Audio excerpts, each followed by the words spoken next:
أعوذ بالله من الشيطان الرجيم. بسم الله الرحمن الرحيم. ألف لام را، تلك آيات الكتاب المبين. إنا أنزلناه قرآنا عربيا لعلكم تعقلون. نحن نقص عليك أحسن القصص بما أوحينا إليك هذا القرآن وإن كنت من قبله لمن الغافلين. إذ قال يوسف لأبيه يا أبت إني رأيت 11 كوكبا والشمس والقمر رأيتهم لي ساجدين. قال يا بني لا تقصص رؤياك على إخوتك فيكيدوا لك كيدا إن الشيطان للإنسان عدو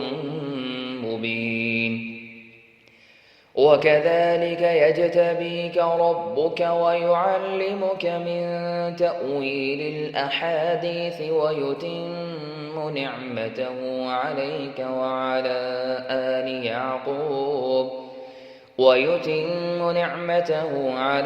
وعلى آل يعقوب كما أتمها على أبويك من قبل إبراهيم وإسحاق إن ربك عليم حكيم. لقد كان في يوسف وإخوته آيات للسائلين إذ قالوا ليوسف وأخوه أحب إلى أبينا منا ونحن عصبة إن أبانا لفي ضلال مبين. اقتلوا يوسف أم اطرحوه أرضا يخل لكم وجه أبيكم وتكونوا من بعده قوما صالحين. قال قائل منهم لا تقتلوا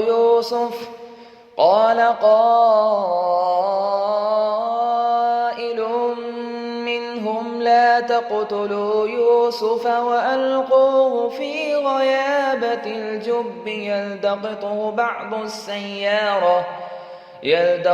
بعض السيارة إن كنتم فاعلين. قالوا يا أبانا ما لك لا تأمنا على يوسف وإنا له لناصحون.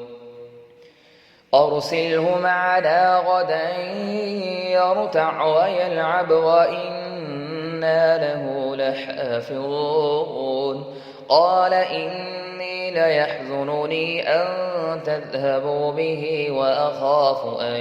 يأكله الذئب وأنتم عنه غافلون. قالوا لئن أكله الذئب ونحن عصبة إنا إذا لخاسرون.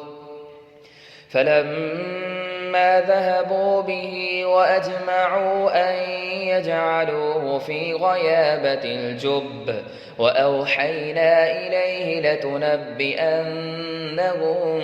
بأمرهم هذا وهم لا يشعرون. وجاءوا أباهم عشاء يبكون. قالوا يا أبانا إنا ذهبنا نستبق وتركنا يوسف عند متاعنا فأكله الذئب وما أنت بمؤمن لنا ولو كنا صادقين. وجاءوا على قميصه بدم كذب قال بل سولت لكم أنفسكم أمرا فصبر جميل والله المستعان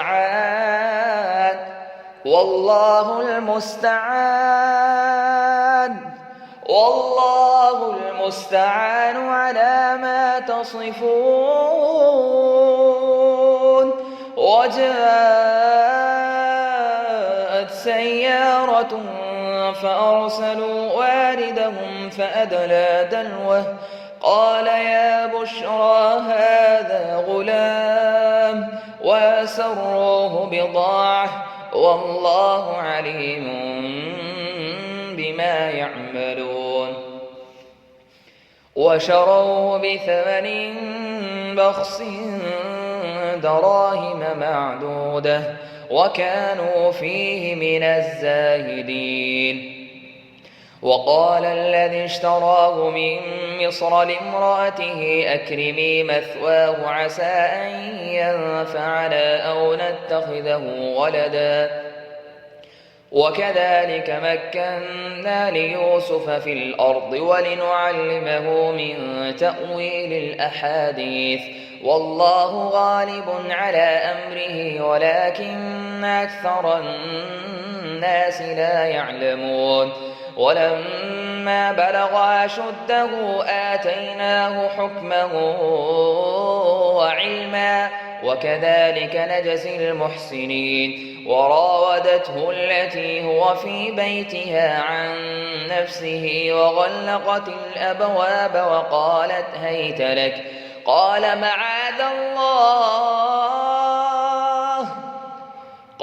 معاذ الله إنه ربي أحسن مثواي إنه لا يفلح الظالمون. ولقد همت به وهم بها لولا أن رأى برهان ربه كذلك لنصرف عنه السوء والفحشاء إنه من عبادنا المخلصين. واستبق الباب وقدت قميصه من دبر وألف يا سيدها لدى الباب. قالت ما جزاء من أراد بأهلك سوءا إلا أن يسجن أو عذاب أليم. قال هي راودتني عن نفسي وشهد شاهد من أهلها إن كان قميصه قد من قبل فصدقت وهو من الكاذبين وإن كان قميصه قد من دبر فكذبت وهو من الصادقين. فلما رأى قميصه قد من دبر قال إنه من كيدكن إن كيدكن عظيم. يوسف أعرض عن هذا واستغفري لذنبك إنك كنت من الخاطئين. وقال نسوة في المدينة امرأة العزيز تراود فتاها عن نفسه قد شغفها حبا إنا لنراها في ضلال مبين. فلما سمعت بمكرهن أرسلت إليهن وأعتدت لهن متكئا وآتت كل واحدة منهن سكينا وقالت اخرج عليهن. فلما رأينه أكبرنه وقطعن أيديهن وقلن حاش لله ما هذا بشرا إن هذا إلا ملك كريم. قالت فذلكن الذي لمتنني فيه ولقد راودته عن نفسه فاستعصم ولئن لم يفعل ما آمره ليسجنن وليكونن من الصاغرين. قال رب السجن أحب إلي مما يدعونني إليه وإلا تصرف عني كيدهن أصب إليهن وأكن من الجاهلين. فاستجاب له ربه فصرف عنه كيدهن إنه إنه هو السميع العليم ثم بدا لهم من بعد ما رأوا الآيات ليسجننه حتى حين ودخل معه السجن فتيان قال أحدهما إني أراني أعصر خمرا وقال الآخر إني أراني أحمل فوق رأسي خبزا تأكل الطير منه نبئنا بتأويله إنا نراك من المحسنين قال لا يأتيكما طعام ترزقانه إلا نبأتكما بتأويله قبل أن يأتيكما ذلكما مما علمني ربي إني تركت ملة قوم لا يؤمنون بالله وهم بالآخرة هم كافرون واتبعت ملة آبائي إبراهيم وإسحاق ويعقوب ما كان لنا أن نشرك بالله من شيء ذلك من فضل الله علينا وعلى الناس ولكن أكثر الناس لا يشكرون يا صاحبي السجن أأرباب متفرقون خير أم الله يا صاحبي السجن أأرباب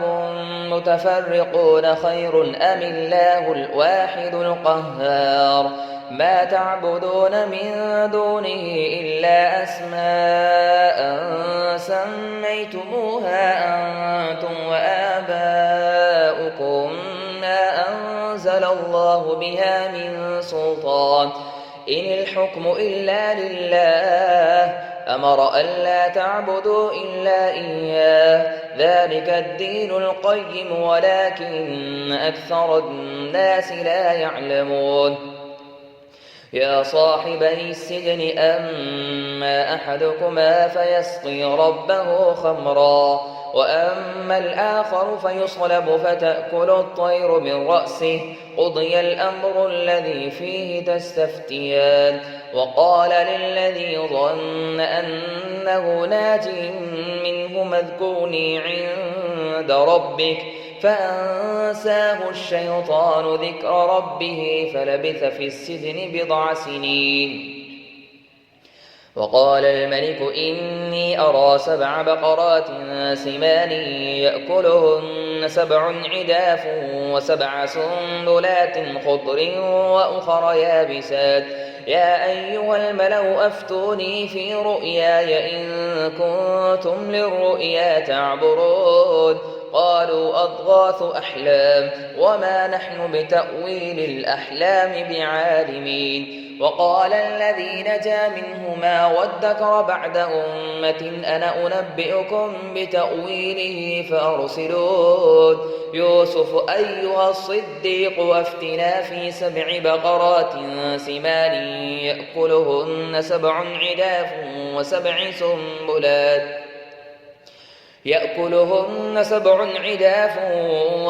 سنبلات خضر وأخر يابسات لعلي أرجع إلى الناس لعلهم يعلمون قال تزرعون 7 سنين دأبا فما حصدتم فذروه في سنبله إلا قليلا مما تأكلون ثم يأتي من بعد ذلك 7 شداد يأكل ما قدمتم لهن إلا قليلا مما تحصنون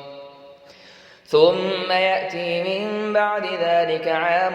فيه يغاث الناس وفيه يعصرون وقال الملك ائتوني به فلما جاءه الرسول قال ارجع إلى ربك فاسأله ما بال النسوة اللاتي قطعن أيديهن إن ربي بكيدهن عليم قال ما خطبكن إذ راوتن يوسف عن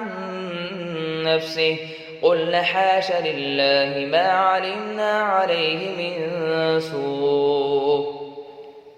قالت امرأة العزيز الآن حصحص الحق أنا راودته عن نفسه وإنه لمن الصادقين ذلك ليعلم أني لم أخنه بالغيب وأن الله لا يهدي كيد الخائنين وما أبرئ نفسي إن النفس لأمارة بالسوء إلا ما رحم ربي إن ربي غفور رحيم وقال الملك ائتوني به أستخلصه لنفسي فلما كلمه قال إنك اليوم لدينا مكين أمين قال اجعلني على خزائن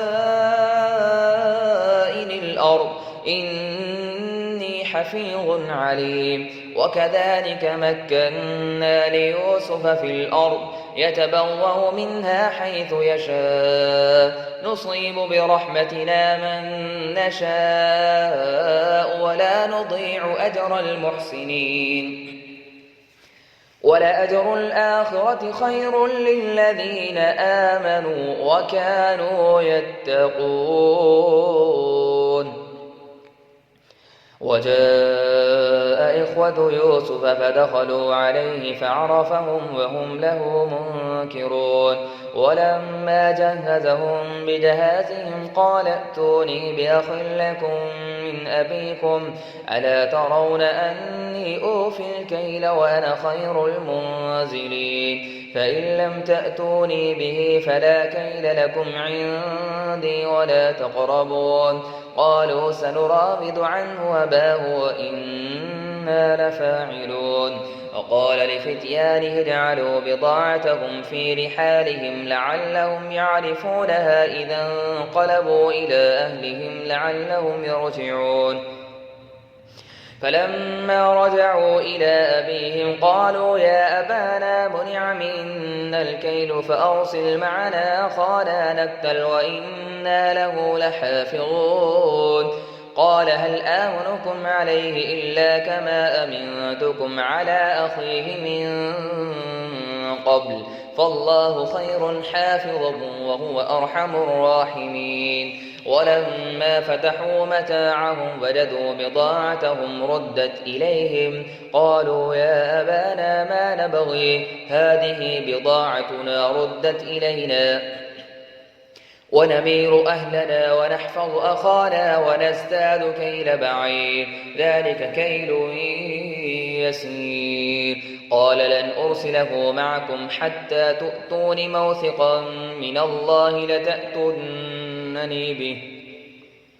لتأتونني به إلا أن يحاط بكم فلما أتوه موثقهم قال الله على ما نقول وكيل وقال يا بني لا تدخلوا من باب واحد وادخلوا من أبواب متفرقة وما أغني عنكم من الله من شيء إن الحكم إلا لله عليه توكلت وعليه فليتوكل المتوكلون ولما دخلوا من حيث أمرهم أبوهم ما كان يغني عنهم من الله من شيء إلا حاجة في نفس يعقوب قضاها وإنه لذو علم لما علمناه ولكن أكثر الناس لا يعلمون ولما دخلوا على يوسف آوى إليه أخاه قال إني أنا أخوك فلا تبتئس بما كانوا يعملون فلما جهزهم بجهازهم جعل السقاية في رحل أخيه ثم أذن مؤذن أيتها العير إنكم لسارقون قالوا وأقبلوا عليهم ماذا تفقدون قالوا نفقد صواع الملك ولمن جاء به حمل بعير وأنا به زعيم قالوا تالله لقد علمتم ما جئنا لنفسد في الأرض وما كنا سارقين قالوا فما جزاؤه إن كنتم كاذبين. قالوا جزاؤه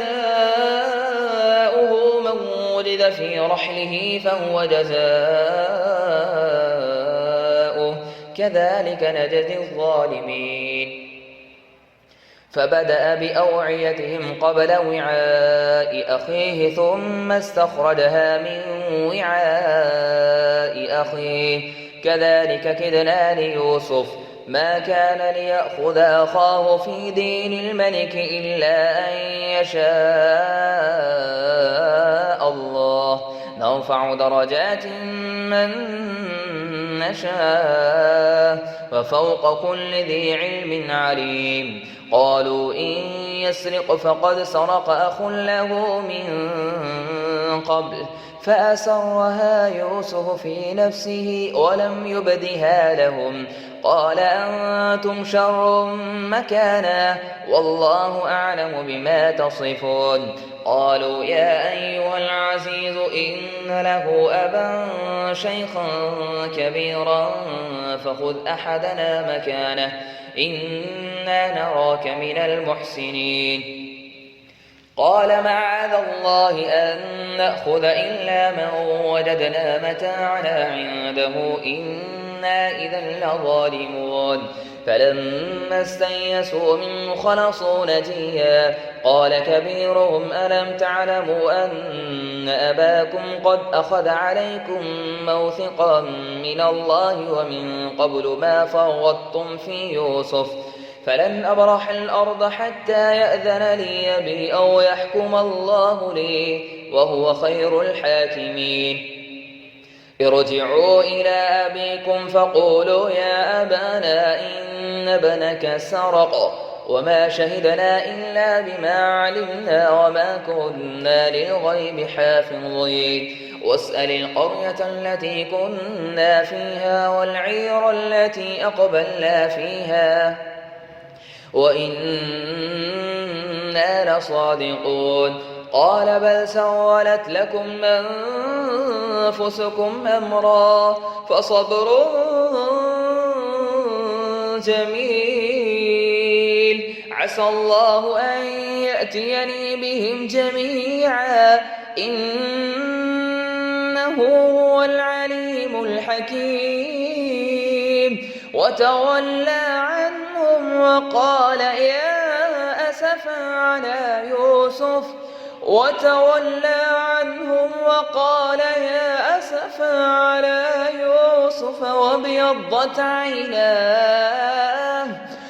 وابيضت عيناه من الحزن فهو كظيم.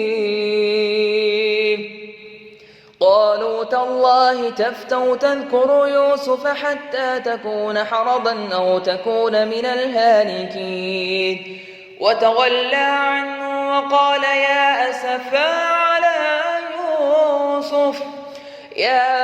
على يوسف وابيضت عيناه من الحزن فهو كظيم. قالوا تالله تفتأ تذكر يوسف حتى تكون حرضا أو تكون من الهالكين. قال إنما أشكو بثي وحزني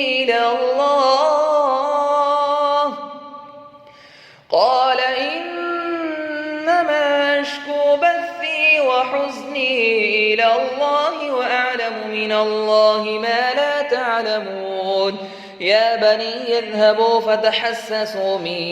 يوسف وأخيه ولا تيأسوا من روح الله إنه لا ييأس من روح الله إلا القوم الكافرون. فلما دخلوا عليه قالوا يا أيها العزيز مسنا وأهلنا الضر وجئنا ببضاعة مزجاة فأوف لنا الكيل وتصدق علينا إن الله يجزي المتصدقين. قال هل علمتم ما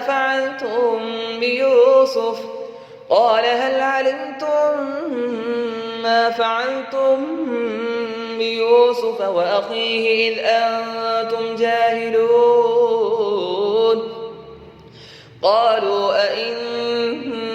لأنت يوسف؟ قال هل علمتم ما فعلتم بيوسف وأخيه إذ أنتم جاهلون؟ قالوا أئنك لأنت يوسف؟ قال أنا يوسف وهذا أخيه قد من الله علينا إنه من يتق ويصبر فإن الله لا يضيع أجر المحسنين إنه من يتق ويصبر فإن الله لا يضيع أجر المحسنين قالوا تالله لقد آثرك الله علينا وإن كنا لخاطئين قال لا تثريب عليكم اليوم يغفر الله لكم وهو أرحم الراحمين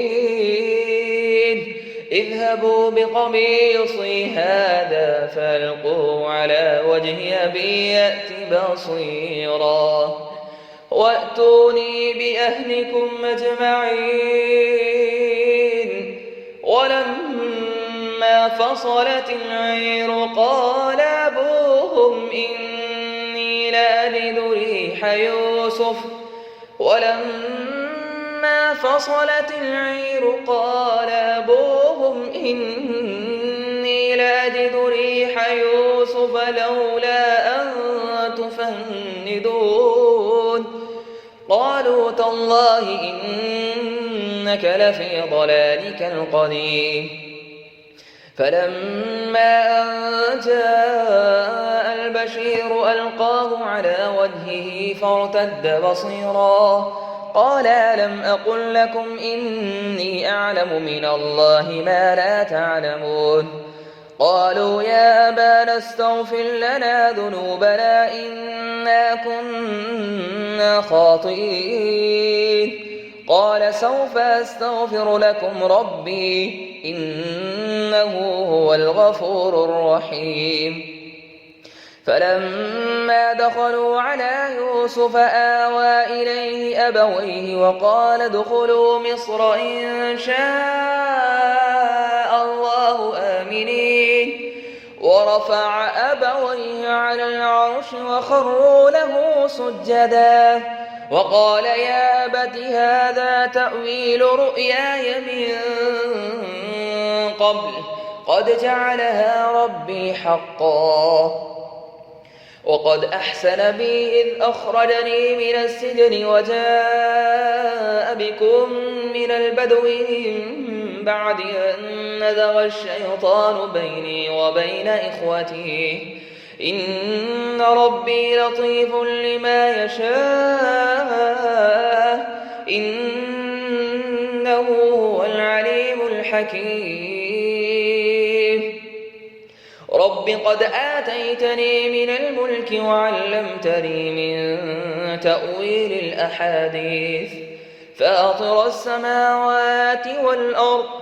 أنت ولي في الدنيا والآخرة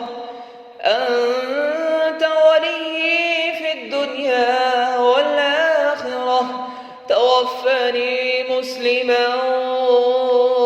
وألحقني بالصالحين أنت ولي في الدنيا والآخرة توفني مسلما والحقني بالصالحين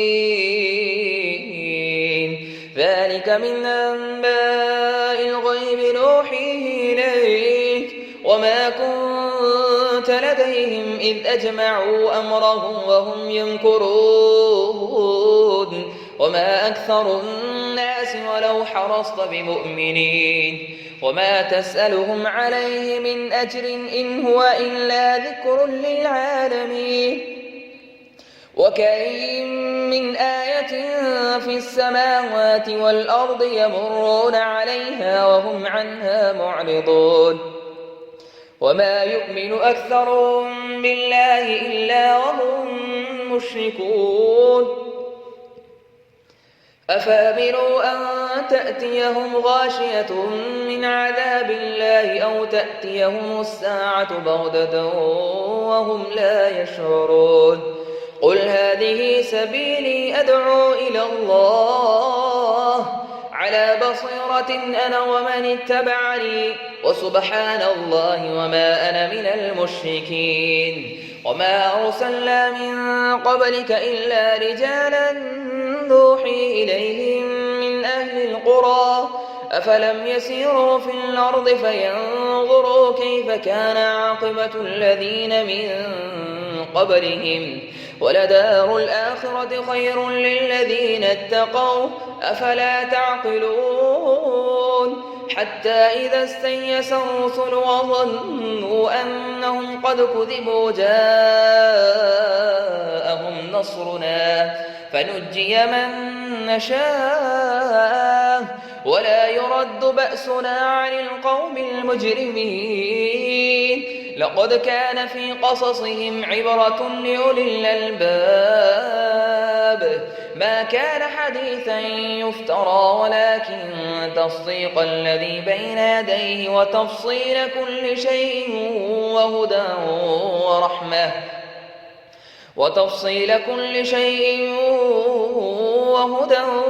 ورحمة لقوم